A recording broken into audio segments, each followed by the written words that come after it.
মনে রাখিস রুহুর থাবা জমের বাবা।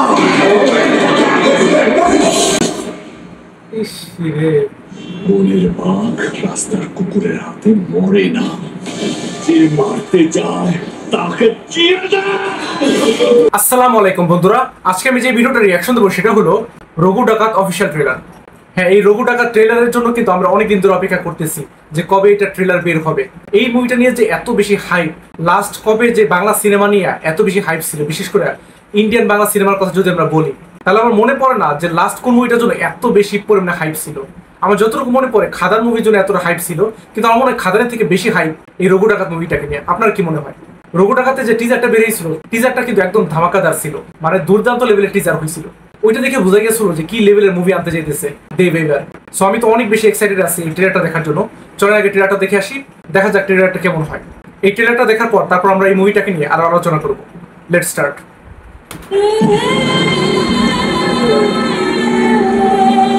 যখন রক্ত নেয় মাটির দাম, ওই দেশের অস্থি মঞ্চে শুধু নীল বইবে।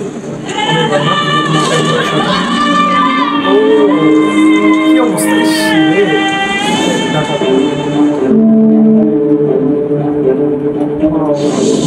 ডাকাত ডাকাত হলে আপদ, বিদ্রোহী হলে বিপদ। ডাকাতকে লোকে ভয় পায়, বিদ্রোহীকে পুজো করে। অন্ধকারে আসে আর অন্ধকারে সব লুট করে নিয়ে চলে যায়।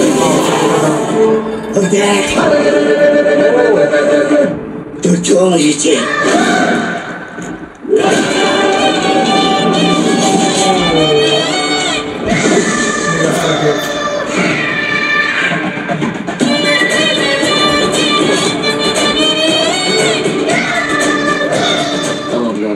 সত্যি করেছিস, সাহেবের পিঠে চাবুক পড়েছে। জন্মাইছি ভালোবাসবো, মরে যাবো, আছে সাহস।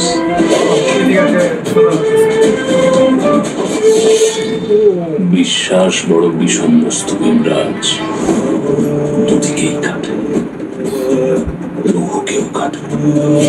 মনে রাখিস রুহুর থাবা জমের বাবা।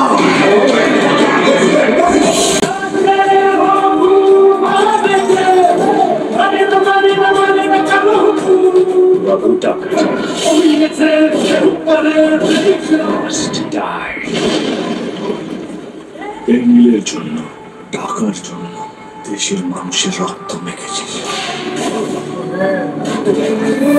আর নয় এটা প্রভুর বিধান।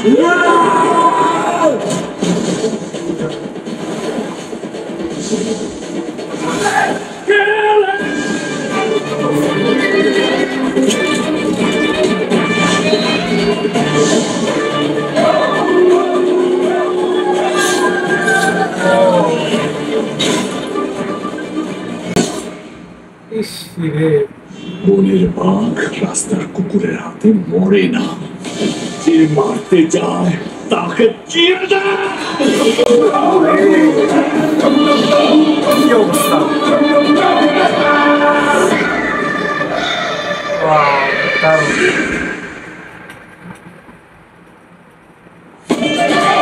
মানে কি বলবো, এত দুর্দান্ত হয়েছে ট্রেলারটা, মানে দেখা বোঝা যাইতেছে না যে এটা বাংলা একটা মুভি। মানে জাস্ট অবাক হয়ে গেলাম দেখা যে কি দেখলাম এটা আমরা। এটা বাংলা মুভি, বাংলা মুভি কোন লেভেলে চলে গেছে এখন। এর আগেও কিন্তু আমি এই কথাটা বলছিলাম সম্ভবত টিজারের সময়, যে বাংলাদেশের মুভি বলি বা ভারতীয় বাংলা মুভি বলি, দুইটা মুভি কিন্তু একটা অন্য লেভেলে চলে গেছে এখন। এটা দেখে খুব ভালো লাগতেছে যে বাংলা সিনেমা এখন আর পিছনে নাই। জাস্ট আপনি কালার গ্রেডিং আর সিনেমাটোগ্রাফি দেখেন, মানে কোনো অংশেই বলিউড মুভির থেকে কোনো অংশে কম না আমি বলবো। হ্যাঁ, আর এখানে যে ডায়লগ ডেলিভারি গুলো ছিল সেটাও কিন্তু দুর্দান্ত ছিল, প্রত্যেকটা ডায়লগ অসাধারণ ছিল। বিশেষ করে অনির্বাণ আর দেব যে ডায়লগ গুলো বলতেছিল, প্রত্যেকটা ডায়লগ কিন্তু অনেক বেশি ইম্প্যাক্টফুল ছিল। আর এখানে যে অ্যাকশন সিনেমাগুলো আমরা দেখলাম সেগুলো কিন্তু কোনো অংশে কম না। তবে অ্যাকশন গুলো আমি বলবো যে বলিউডের লেভেলে হয় নাই, কিন্তু অন্তত আমি সিনেমাটোগ্রাফির ক্ষেত্রে বলতে পারি যে পিকচারাইজেশন বা সিনেমাটোগ্রাফি সেটা কিন্তু কিছু কিছু ক্ষেত্রে আমার কাছে বর্তমান যে বলিউড মুভি সেগুলোর থেকেও বেটার মনে হইল। এখন জানি না আপনাদের কাছে কেমন লাগছে বিষয়টা।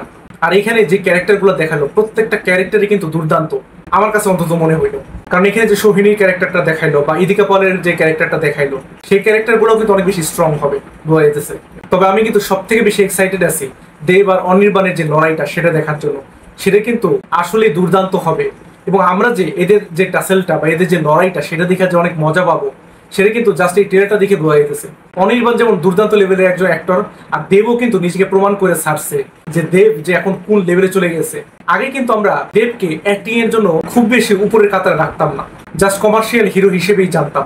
বাট দেব কিন্তু এটা ভুল প্রমাণ করছে। দেবও যে একজন অসাধারণ অ্যাক্টর সেটা কিন্তু লাস্ট কয়েক বছরে দেব এটা প্রমাণ করে ফেলেছে।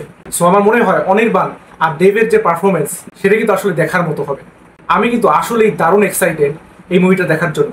আপনাদের যত এক্সাইটমেন্ট সেটা অবশ্যই কমেন্ট করে জানাতে ভুলবেন না যে আপনারা কতটা এক্সাইটেড এই মুভিটা দেখার জন্য। আমার মনে হয় এই মুভিটা খাদানের রেকর্ডটাকেও ছাড়াই যাবে। তবে আপনার কি মতামত? দেব কি আসলে আগের সব রেকর্ড ভেঙে দেবে কিনা বক্স অফিসের, সেটা অবশ্যই কমেন্ট করে জানাতে ভুলবেন না। আর আমার কিন্তু এই রঘু ডাকাতের টিজারের উপর রিয়াকশন দেওয়া হয়েছে অলরেডি। আপনারা যদি না দেখে থাকেন তাহলে এখানে ক্লিক করে দেখে আসতে পারেন। আজ আসি, আল্লাহ হাফেজ।